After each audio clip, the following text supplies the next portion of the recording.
What's up, everybody? Happy Tuesday, and welcome to another episode of Brand Marks a Spot, a show where we talk about branding and design and how it can help you grow your business. And today's episode, we are going to talk about when to DIY your brand and when to hire a designer. And let me just check to see if I'm live. And if you are here with me live, just drop in a comment, say, hey, what's up? Yep, looks like we are live. I will try to monitor on my phone here. We're going to be talking about when to DIY your branding and when to hire a designer. And before we get started, this episode is brought to you by my Create a Lead Magnet That Doesn't Suck Canva template. If you are an online entrepreneur, at some point you are going to be creating a lead magnet. And one way to do that is to create a PDF.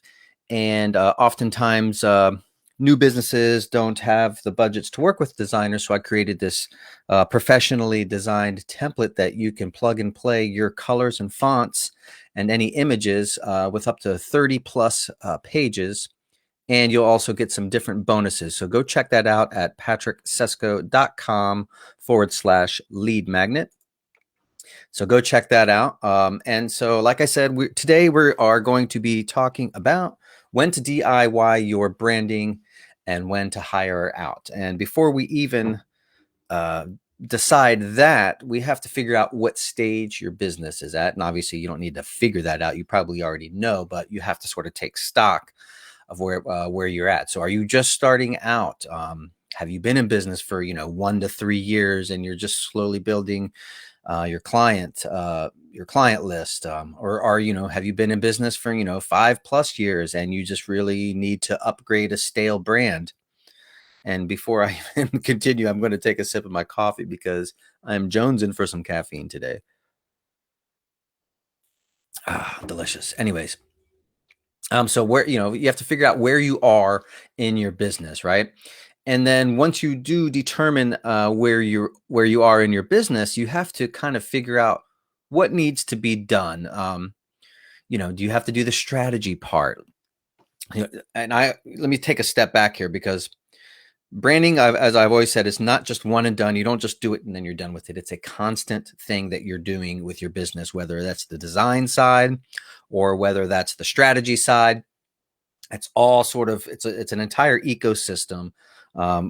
My specialty is visual branding, but all of that has derived from the information that you gather in your strategy side. So just you have to remember that there are certain levels of your branding. So if you're just starting out, you probably don't have a lot of strategy done. You don't have a strategic visual side of it. Maybe you do. I don't know, because there's usually an investment with that. So you have to figure out what needs to be done in your business. So if you are just starting out, you probably need a little bit of that strategy. You're probably not going to go ahead and do a full-blown strategy because, that can be costly when you're working with a brand strategist. But what you want to do, what strategy parts are you missing? Do you know who your ideal customer is? Do you even know what your niche is? Are you niched down enough to where you can stand out amongst a crowd of people? Do you know what your messaging is? Do you know what your brand personality is? How are you showing up in your business? Do you know what your positioning is relative to your competitors in the market? So what visual parts do you need? Do you have your colors and fonts down? Do you have a logo? Do you have just a simple text logo, or do you have like a fancy, conceptual logo? What does your brand photography look like? Are you a personal brand or are you a business brand? So all of these things, you got to kind of figure out what components need to be done. And then once you do that, then you can kind of figure out, well, I'm going to DIY. So let's get to when to DIY. So pretty much what you would probably think when to DIY is when you're first starting out. And that's kind of what my focus is here. While I do one-on-one, brand strategy and full-blown brand identities, those are usually for businesses who are further along and need a big upgrade or have the budgets to do those things. But to DIY, when you're starting out, that's when you're going to DIY. And, my goal here on this site and what I do is to help, new coming online entrepreneurs to help build a brand that will help them grow their business, so that way they can get to the level of hiring a strategist or hiring a team. So to DIY, when you're first starting out, is when you really want to do it. So it could be you are very much just starting out and you don't have any online presence, so that's when you want to DIY it.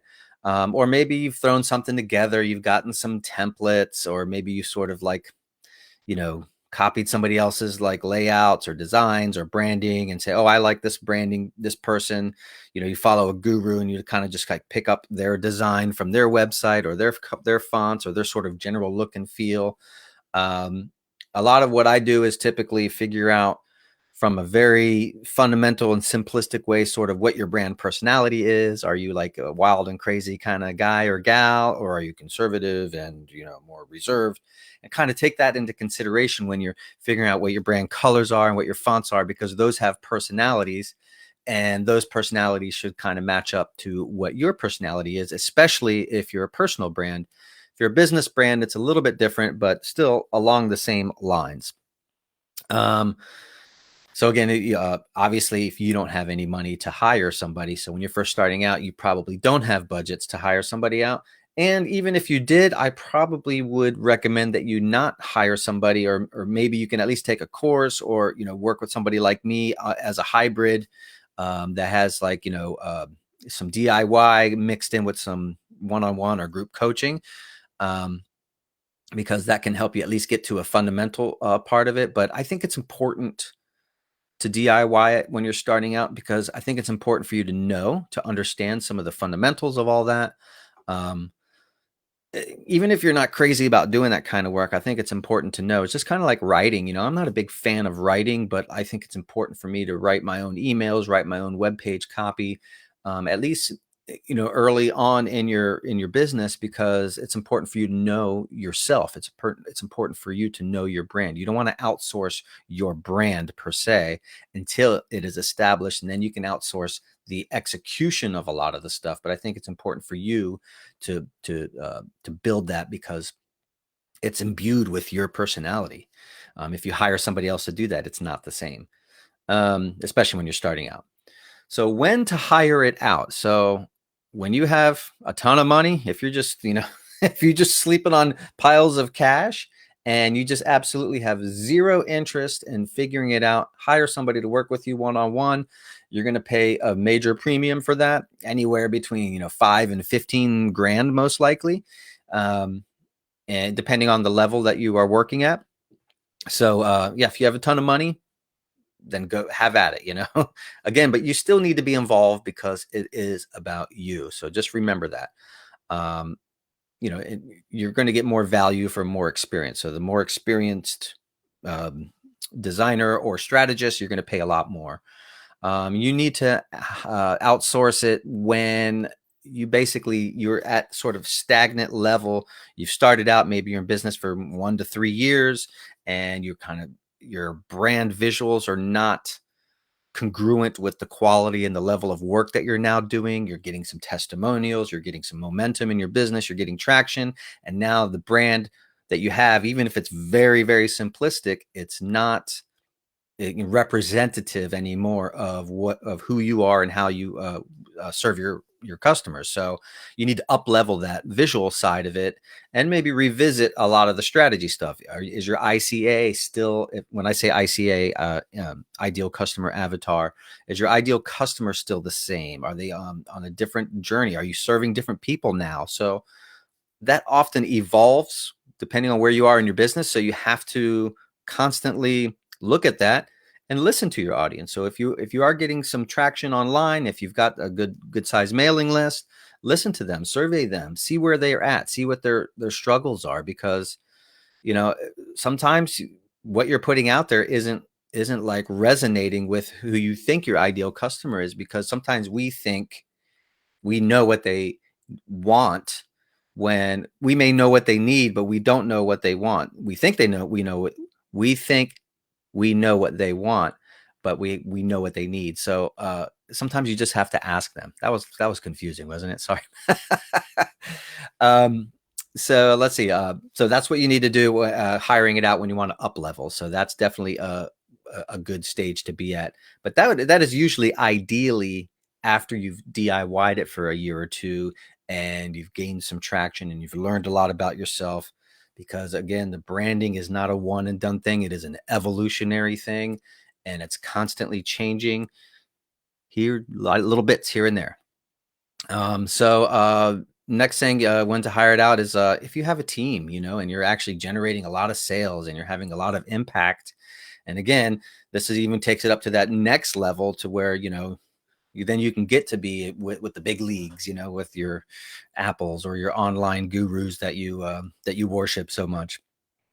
And sometimes if you just want a fancier logo, like a fancy logo isn't necessary, but sometimes you just want a fancy logo, and you're not a illustrator, or you're not a graphic designer per se. Like, there are a lot of things that you can DIY when it comes to graphic design, but oftentimes if you don't have illustration talents or those kinds of things, a logo designer is always great. But it's important, again, that they just get the strategy behind the logo, because a lot of times, if, hey, I want a logo with a monkey in it and I want it green, it may not represent your brand at all. It may not resonate with your ideal client. So just because you like a specific symbolism, or you like a specific color palette, does not necessarily mean it's going to be right for your brand and for your audience that you're serving, right?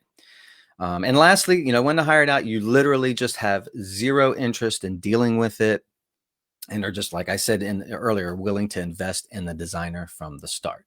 So basically, you have your DIY situation where you're kind of figuring it out on your own, or you look to people like me to help you along in the early stages, or you hire it out to a brand strategist or a brand designer that can kind of work with you.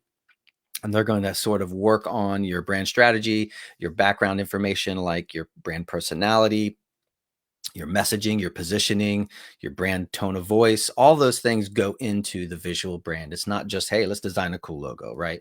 That's what brand strategy is. And then the brand identity is the visual parts of the brand, your photography, your colors, your fonts, just the sort of the visual storytelling that goes on your sales pages and your, what I'm doing here in these live videos. So those are the two different ways to go.